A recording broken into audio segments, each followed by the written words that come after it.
Hey, David Brewster here with another Three for All, and this is three Randy Rhoads licks from 1981. And the licks from this lesson come from his live solo, which is on the Tribute album that Ozzy released in 1987. And I have to admit, when I first heard Tribute, I was completely blown away. Randy's guitar playing is very prominent, and featured throughout the whole recording. Of course, the outtakes of D at the end were interesting too. For my ears, when I heard Tribute, it was like it finally clicked. And, Randy's guitar tone sounded huge. It was alive. It had this very big sound that, in my personal opinion, was kind of lacking on the studio recordings. So when I finally heard Tribute, it was like I immediately became a fan, like overnight or in one listen. It was like I finally got it. And before we dive in here, I wanted to mention that this lesson actually is a direct result from requests from viewers and some other watchers out there and students. I had a lot of people asking for a Randy Rhoads three for all, or make some Randy licks. So I find it kind of interesting that I made a Randy Rhoads chord play and then people wanted a Randy Rhoads, three for all. And then I made a Jake E. Lee three for all, which is blown up on my channel. Thank you for the Jake E. Lee attention. And then now people are asking for a Jake E. Lee chord play. So we're kind of doing a flip on two of Ozzy's guitarists. And if you're curious, I did have a lesson last year in Guitar Player magazine called The Wizards of Oz. And that basically, breaks down some Randy Rhoads, Jake E. Lee, and Zakk Wylde.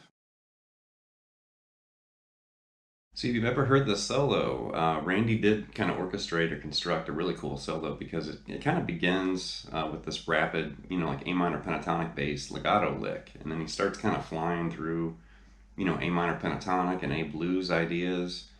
And then he kind of moves into, and it kind of has sections. It's almost like a symphony in a way, but it's this little, guitar solo. So, a lot of minor and minor blues tonality, kind of dips into, some symmetrical licks and some natural minor licks. Then he flirts with harmonic minor and he starts sprinkling diminished ideas. He moves into like a major arpeggio and then flips back to blues and minor pentatonic. So you can hear these different sounds and flavors and tonalities sprinkled through the whole thing. So if Randy had just stayed in a minor key the whole time, the solo would probably be kind of boring. It would sound the same. But the fact that he's kind of bending your ear in a way, he's using minor pentatonic and blues phrases and natural minor scale and symmetrical phrases, and then suddenly a major arpeggio and harmonic minor kind of classical sounding, melody, and then back to minor pentatonic and blues. So your ear hears those changes and it keeps your interest. He continually throws these ideas out to grab your attention, which is the whole point of the solo, really. When you play a solo, that's exactly what you should do, is grab attention. Hey, I'm playing a solo, listen to this. So for this first lick, it's a diminished run, and Randy definitely seemed very fond of diminished ideas. He would use, diminished arpeggios and diminished tonalities in his music a lot. And it's a sequenced idea. And I love the way he moves straight down, the diminished arpeggio. He's kind of sequencing it though.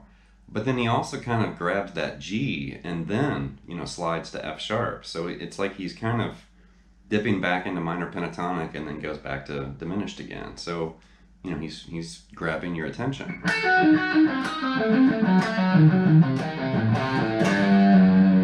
Like that. And that one note really brought out, this different flavor right at the end of the lick because your ear got used to that sequence and then all of a sudden it changed just for a split second. Really cool. Once he steps down that diminished arpeggio, then he goes back up using a different shape and then eventually starts doing his signature, diminished trills. Something like this.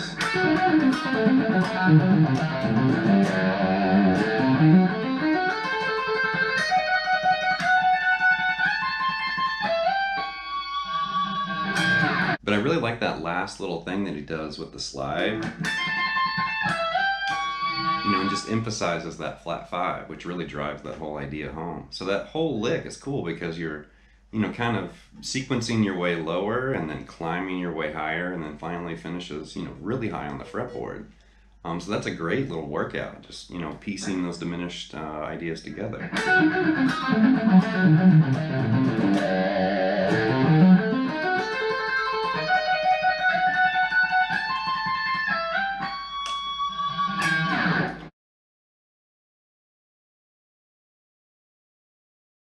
The next idea actually is my favorite moment of the entire solo, and I'm not trying to let the cat out of the bag, right here in the middle of the lesson, but yes, the first time I ever heard this solo, I heard this part and my ear caught it, and I sat there and I rewound it over and over, and I thought, God, I want to learn how to play that. I really liked the sound, and it had this very melodic flavor.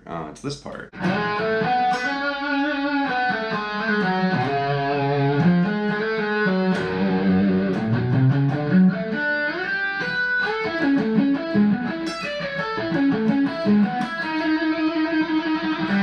And I like the fact that he trills there at the end and then just hits those open strings. I don't know if that was intentional or not, but it sounds cool. But the lick that we're going to attack here, or borrow, is that little arpeggio he does up here for A major, this little thing.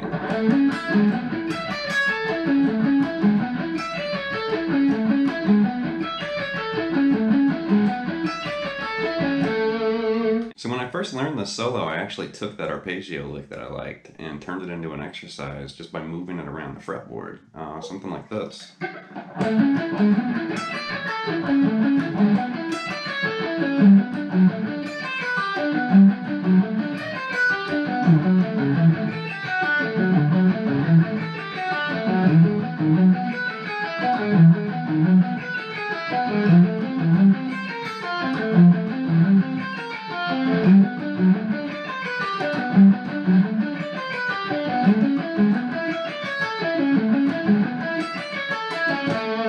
And there I'm just moving around the neck, and connecting it in different keys, A to G, and I went to D, E, eventually moved it back up to G, and then ended on A again. So I'm just kind of wandering around the fretboard, but it has a really cool sound.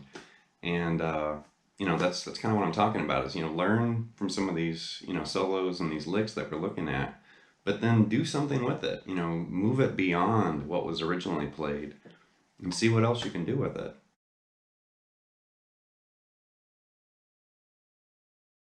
The last example is actually one of the last licks you hear in the solo, and you'll notice they hear, these kind of changes and shifts in all these different directions, and at the end there's kind of a stop, and then he starts playing this blues scale based, kind of pentatonic based speed lick again.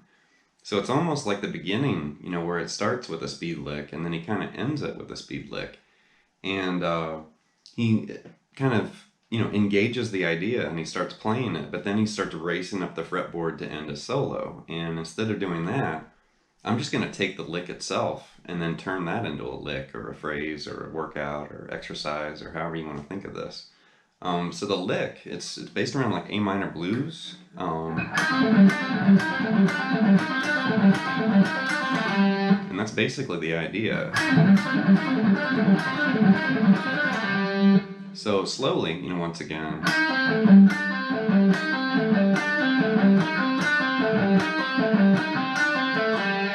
And it's loosely based around an old Jimmy Page lick, honestly, that flat 5 thing. There's the lick. So what we're going to do is we're going to move that down a minor third, and then we're going to move that up the fretboard in minor thirds. So we're going to be playing with the blues scale, but we're going to be flirting with a diminished, overall tonality, because when you move things around in minor thirds, whether you intend to or not, you're flirting with diminished, with this. Your ear just kind of accepts that as diminished, and of course it depends on what you're playing, but, whether it's chords or arpeggios or a lick like this. So we're going to move it all the way down here. I'm going to go through this slow.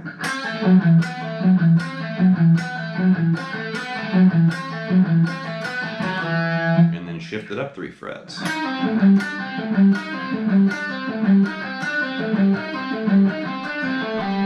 then go up 3 more frets.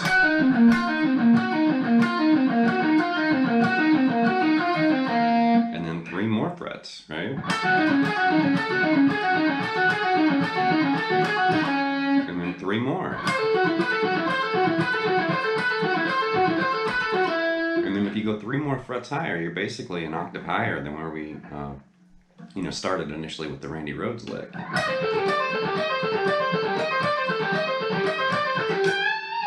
So up to speed, it would sound like this.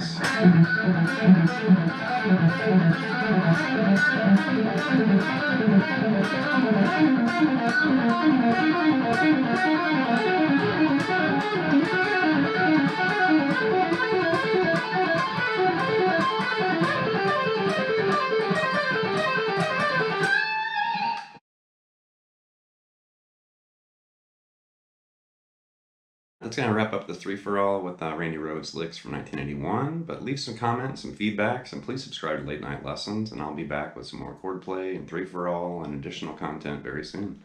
Thank you.